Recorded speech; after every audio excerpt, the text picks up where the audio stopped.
Hello everyone, ये video Francis bacon के एक फेमस एसे ऑफ स्टडीज के बारे में है। फ्रांसिस बैकन एक इंग्लिश फिलोसफर, एसेइस्ट और स्टेटमैन थे रेनेसां पीरियड, जो कि इंग्लैंड में हुआ। और इंग्लैंड में जो रेनेसां पीरियड हुआ वो 1550 से लेकर 1660 के बीच तक के पीरियड को इंग्लिश रेनेसां पीरियड के नाम से भी जाना जाता है। और फ्रांसिस बैकन विलियम शेक्सपियर के कंटेम्प्रेरी भी थे। फ्रांसिस बैकन जो लॉर्ड चांसलर बनाए गए इंग्लैंड में, जब किंग जेम्स फर्स्ट राजा बने तब वो लॉर्ड चांसलर बने Francis Bacon. He was accused of taking bribes, therefore he was fined and jail. Earlier इनको ब्राइब लेने के कारण इनको फाइन भी देना पड़ा और जेल भी जाना पड़ा, लेकिन इन्हें बाद में माफ कर दिया गया। And then he spent the rest of his life in his literary pursuit. और बाद में उन्होंने जो अपना लाइफ है उसको अपना लिटरेरी करियर में बिताया। Many critics have said that his essays are disposed meditation. इन्हें एज एसेस्ट के रूप में बहुत जाना जाता है और बहुत सारे क्रिटिक का ये मानना था कि उनका जो एसे है वो डिस्पोज्ड मेडिटेशन है। जो भी उनका थॉट था, जो भी वो अपने एसे में लिखते थे, वो काफ़ी मेडिटेटिव था। इस कारण से मेडिटेशन कहा गया। डिस्पोज इसलिए कहा गया है क्योंकि वो एक प्रॉपर ऑर्डर में नहीं था। इसीलिए क्रिटिक्स का मानना है कि जो भी वो लिखे वो काफ़ी थॉटफुल था और मेडिटेटिव थॉट्स था, लेकिन वो प्रॉपर ऑर्डर में नहीं था। Today, Francis Bacon is considered as the father of English essay. He is best known for the writings such as Essays, The Advancement of Learning, Novum Organum, and The New Atlantis. इनके ये कुछ famous work है।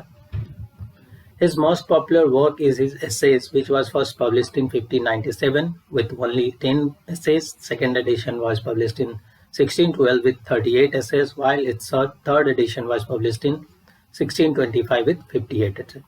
तो इनका जो popular work है essays, book का नाम है एसेज, और जो पहला एडिशन आया 1597 में उसमें केवल 10 एसेज था। वहीं जब इसी बुक का सेकंड एडिशन 1612 में आया उसमें 38 एसेज थे। और जब इस बुक का थर्ड एडिशन 1625 में आया तो इसमें 58 एसेज थे।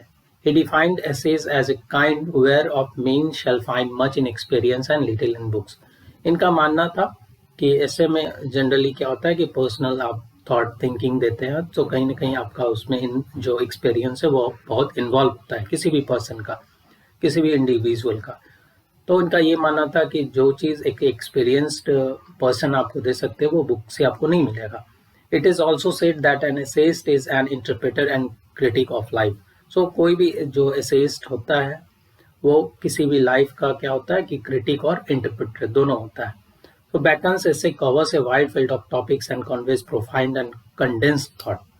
जिस टाइप से condensed milk होता है, so condensed thought जो बैकन का essays है वो बहुत सारे टॉपिक्स को कवर करता है। साथ ही साथ तो वो जो उनका थॉट है वो condensed है।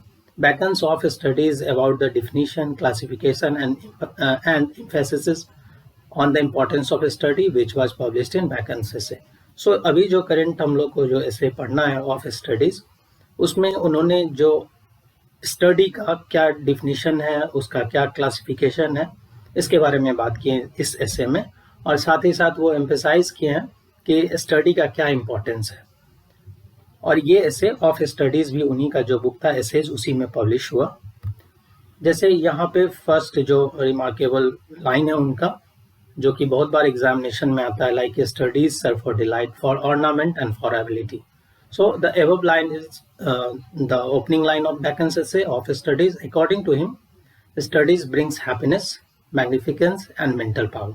सो स्टडी क्या करता है, किसी भी ह्यूमन बीइंग के लाइफ में हैप्पीनेस लाता है, साथ ही साथ मैग्निफिकेंस लाता है और उसे मेंटल पावर प्रोवाइड करता है।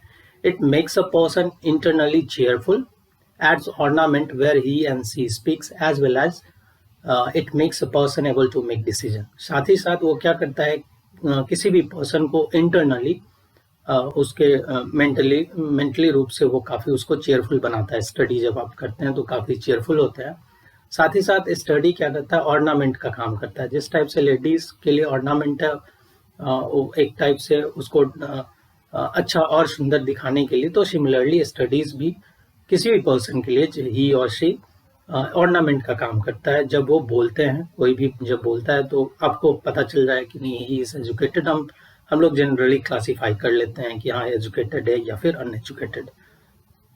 As well as it makes a person able to make decision. साथ ही साथ स्टडी आपको कैपेबल बनाता है कि आप कोई भी डिसीजन को ले सकें। देन आगे वो कहते हैं crafty men contempt studies, simple men admire them and wise men use them. So according to Bacon, cunning and ingenious people hate studies. वैसे लोग जो जीनियस नहीं है या धूर्त लोग हैं वो क्या करते हैं, स्टडी से घृणा करते हैं। And studies are admired by simple man, but जो कॉमन लोग है, जो जनरल पीपल है, वो स्टडी को एडमायर करते हैं। While the learn people use it, और जो लोग लर्न है, स्कॉलर पीपल है, वो लोग क्या करते हैं, उसको यूज करते हैं स्टडी को। So the learn people use it to make judgement in their art, science and commerce. जो भी लर्न पीपल है वो जजमेंट लेते हैं, चाहे वो जो कुछ भी कर रहे हैं अपने जो स्ट्रीम ऑफ नॉलेज है, like art, science and commerce, उसमें उसको एज ए जजमेंट के रूप में यूज करते हैं। Further he says that some books are only mean to be tasted, others are there to be swallow, while some books are meant for chewing and digested properly. तो यही है bacon का compactness. जब वो बात कर रहे हैं, अब बात करते हैं वो कुछ बुक्स के बारे में कि बुक्स कैसे होने चाहिए और आपको बुक्स को किस क्वांटिटी में या कैसे क्वालिटी में आपको लेने चाहिए या फिर पढ़नी चाहिए। तो उनका मानना है था कि some books are only mean to be tasted, कुछ बुक्स केवल टेस्ट के लिए होना चाहिए, उसको मतलब इमिटेट हम नहीं कर सकते, बस ऐसे ही देख के, बस टेस्ट के लिए। So others are there to be swallow, while some books are meant for chewing and digestion. वहीं उनका मानना था कि कुछ बुक्स को क्या करना चाहिए कि आपको पूरी तरह से च्यूइंग करके फिर डाइजेस्ट कर लेना चाहिए, विच मीन्स कि बुक्स में आपको क्लासिफिकेशन करना बहुत ज़रूरी है। ये नहीं कि सारे बुक हमारे लिए यूजफुल ही होंगे। तो कुछ को हमको बस टेस्ट के लिए रखना चाहिए, बाकी कुछ ऐसे बुक्स हैं जो सच में बहुत ज़्यादा इंपॉर्टेंट हो, उसको च्यूइंग और डाइजेस्टेड करने का ये मतलब है कि उसको हमको अपने लाइफ में इमिटेट करने का ज़रूरत है। So therefore the reader must choose wisely before studying any books to enhance one's knowledge about the world. So अगर हमको इस वर्ल्ड के नॉलेज के बारे में जानना है, कैसे ये वर्क करता है, सो हमको वाइजली एज ए रीडर के रूप में क्लासिफाई करना होगा बुक्स को, और अपने जो यूजफुल बुक्स है उसी को स्टडी में लाना बहुत जरूरी है। फर्दर ही सेज दैट कि reading makes a full man, conference a ready man and writing an exact man. So उनका ये मानना था कि जैसे कि हम लोग जानते हैं कि रीडिंग, राइटिंग और स्पीकिंग, ये तीनों स्केल है स्टडी का, 3 scales of studies, and in all 3 scale or aspect of studies he puts writing on the highest level because writing a piece of work demands a lot of effort and great memory.